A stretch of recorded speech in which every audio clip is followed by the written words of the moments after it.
Well, this doesn't solve everything. There's still enough congressional gridlock to go around, even though they acted on the debt ceiling.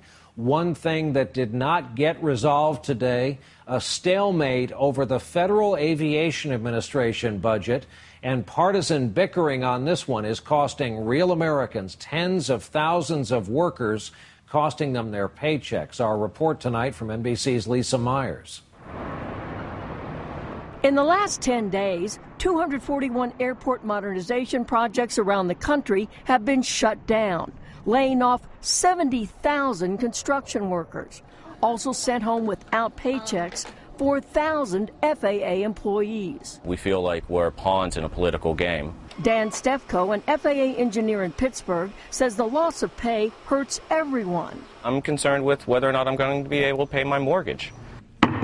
Now the House has left town for the rest of the summer without ending the stalemate, meaning these workers could be laid off for 5 more weeks. This is not the way to treat people. This is not. The money is there for these construction projects to go on. All Congress has to do is pass a bill. The partisan bickering centers on the insistence of House Republicans that any bill to keep the FAA operating also curb costly subsidies for flights to and from 13 rural airports, some in the states of powerful Democrats.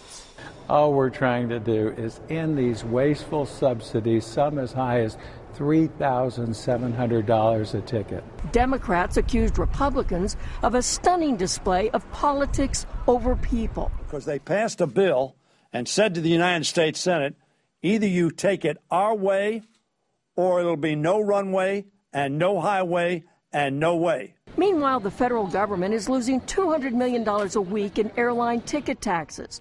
In most cases, that savings is not being passed on to the public, but instead being pocketed by the airlines. Tonight, the administration is pressing the Democratic Senate to give in to the House. But at this hour, there is no deal. And that means 74,000 workers could be without paychecks for weeks. Lisa Myers, NBC News, Washington.